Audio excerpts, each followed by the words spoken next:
In April 1963, Martin Luther King Jr. sat in a Birmingham, Alabama jail. He had come to the city to lead a peaceful boycott against merchants and urged the city to integrate public facilities. A few weeks later, he was served with an injunction, a legal order, prohibiting him from leading civil rights demonstrations. King decided then that, for the first time, he would violate an injunction. He knew he'd be arrested, but he decided that his arrest and that of others might spur action. On Good Friday, he spoke at Zion Hill Church. He then led a march downtown where he was arrested. He was in jail for 4 days. At one point, he saw a newspaper in which some white clergy criticized his actions. He wrote a letter in response. His letter from Birmingham jail is one of the most eloquent arguments for the civil rights movement and the value of all human beings. Here's one of the things he wrote. There are two types of laws. There are just laws, and there are unjust laws. I would agree with St. Augustine that an unjust law is no law at all. A just law is a man-made code that squares with the moral law of God. An unjust law is a man-made code that's out of harmony with the moral law. King explained why he was critical of the law of his day and why it was okay to engage in civil disobedience. He appealed to a law above Birmingham's law, above Alabama's law, even above U.S. law, a higher law against which human law should be measured and to which it should conform. Now, were these just fancy words, or did he mean them? He was not the first to speak this way. Abolitionists had appealed to a higher law to criticize slavery.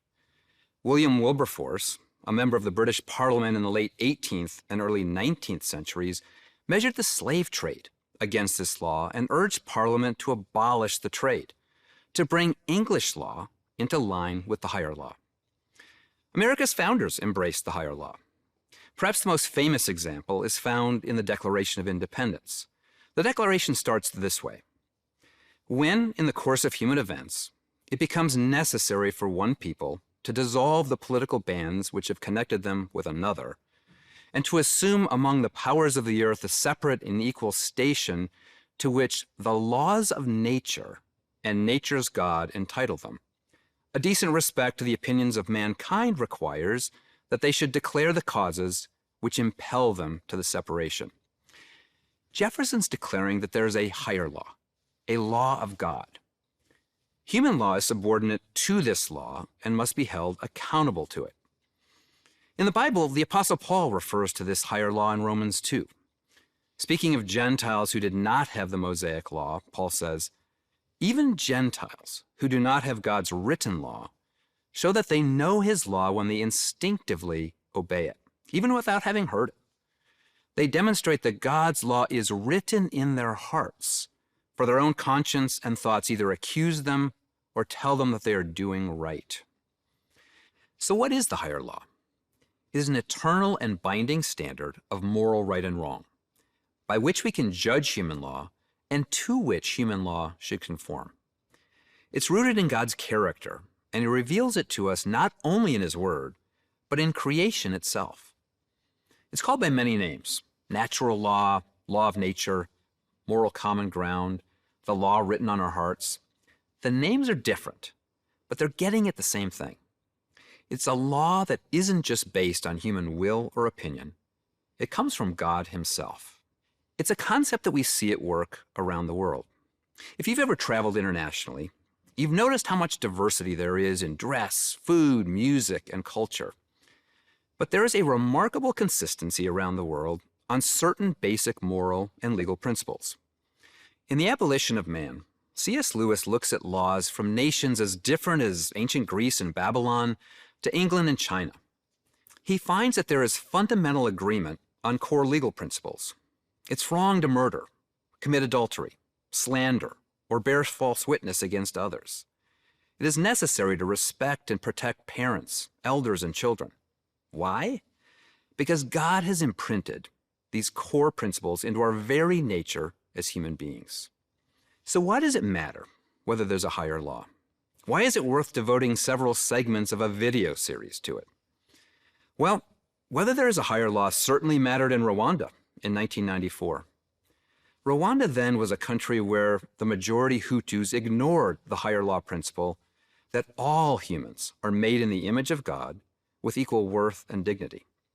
Instead, they insisted that minority Tutsis weren't fully human. They called them scum, devils, and cockroaches, especially cockroaches.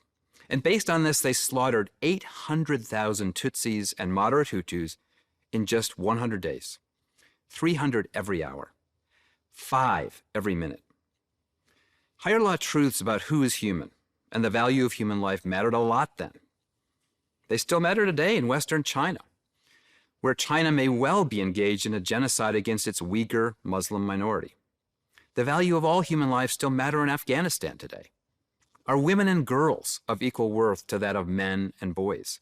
This matters for education, employment opportunities, and rights in general. Related to this, how should we view and treat human embryos? Scientists are now able to edit the genes of a human embryo. Using a tool named CRISPR, they can cut out an unwanted DNA segment and paste a new one in. The promise is that someday we might eliminate genetic diseases. But to perfect this technique will require the experimentation on and destruction of many human embryos. So how do we decide whether this should be allowed if we don't look at the fundamental moral principles at stake? What is a human being? When does life begin? Who has a right to end it? Is an embryo a human being? If so, can we experiment on it for the good of future generations? Here's the problem. If we don't look to eternal principles of truth and justice, everything is subjective. We will answer these questions based on some utilitarian balancing of costs and benefits or the will of whoever is in power. Whether there's a higher law matters to some of the thorniest social issues of our day, in our own country. For example, is gender binary? God made us male and female, or are there many genders? This question matters for the curriculum and policies in schools, the fate of women's sports, the provision of so-called gender-affirming care to minors, and the role of parents in all this. Some states in the federal government are considering restricting individuals from serving as foster parents if they don't agree to affirm the gender identity of any children who might be placed in their care. In certain states, this even affects criminal law. Individuals in California can be criminally prosecuted for willfully and repeatedly failing to use a person's preferred name or pronouns in certain settings, like long-term care facilities. Is gender identity just a matter of social and policy trends? Or are there fundamental moral principles about human nature that should guide us here? And then very concretely, whether there's a higher law matters to people like Jack Phillips. Jack's a Christian baker who in 2012 refused to bake a cake for a same-sex wedding. He said he couldn't use his artistic skills to celebrate something he believed to be morally wrong. The state of Colorado, though, found that he violated the state's anti-discrimination law. The case went all the way to the United States Supreme Court, which ruled for Jack. His victory was short-lived, though. In 2020, he was back in court for refusing to make a cake celebrating a gender transition. Thankfully, Jack can appeal to the United States Constitution. But if his legal arguments are ultimately rejected, is there anywhere else he can turn? To some, the answer is no. The law is the law. But if there's a higher law, like Martin Luther King and William Wilberforce before him, Jack can appeal to eternal moral and legal principles above human law and act upon his conscience. This is just a taste of the issues ahead. Upcoming episodes will go deeper into what the higher law is and how it has affected not just philosophy, but American law. We will see its rise and its decline, and we will consider how the existence of the higher law mattered to America's founding, and how it still matters today to issues like religious freedom, assisted suicide, and parental rights. Let's explore the foundations of the law.